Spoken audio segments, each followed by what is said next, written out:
100 zinaweza kuonekana kama muda mfupi, lakini zikitumiwa kwa maono na dhamira, zinaweza kubadilisha maisha ya maelfu ya vijana.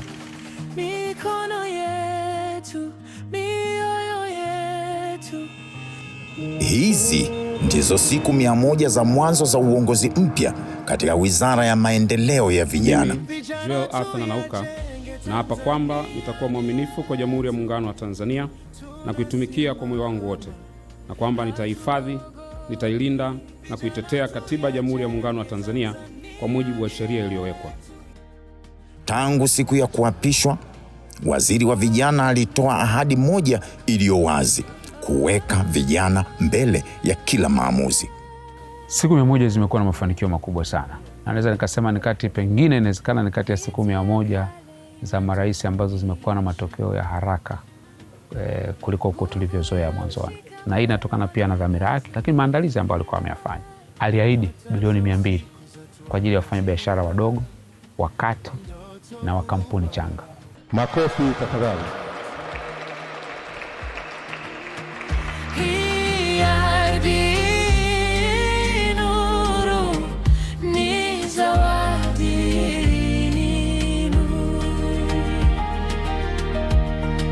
Vijana tuyajenge Tanzania. Ahadi zake 13 alizozitoa ndani ya siku 100. Ahadi 6 zinazungumza masuala ya vijana. Maana 46% ya ahadi zake zinagusa mambo ya vijana. Kwa maneno mengine, katika zile siku 100 kama tungekuwa tunazigawa, siku 46 alikuwa anashughulika tuna vijana peke yao. Ndani ya siku 100 tu, mabadiliko yameanza kuonekana.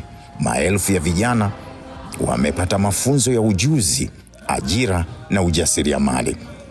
Mikopo nafuu na mitaji midogo midogo imewafikia vijana jasiri wanaoanza au kukuza biashara zao. Wito wangu kwa vijana, mimi ninachokizungumzia ni kwamba tusibweteke, maana fursa zipo.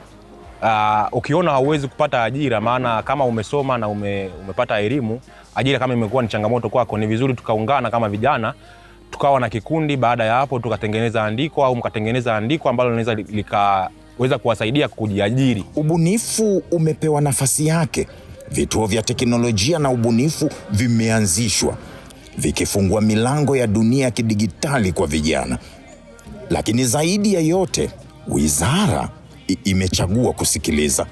Sauti za vijana zimesikika na mawazo yao yamekuwa dira ya mipango na maamuzi. Katika siku 100 za uongozi, vijana 1000 kadhaa wamepata mafunzo. Mamia wamewezeshwa kifedha. Programu mpya za ubunifu na michezo zimeanzishwa. Na safari bado inaendelea. Wito wangu kwa vijana tuthubutu. Yani tusikae, tuthubutu, tufanye. Yani jaribu ndo tafanikiwa.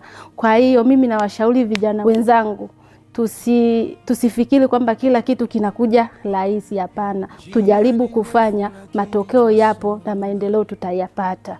Siku 100 zimeonyesha kinachowezekana tunapoamua kuweka vijana kwanza. Si mwisho, huu ni mwanzo mpya. Kila kijana wa nchi hii anayo nafasi sawa kama atajitambua, ataamua anachokitaka na ataamua kuwekeza kwenye kila anachokitaka. Kila kijana ndani yake kuna superstar. Hatuogopi, vijana tuyajenge.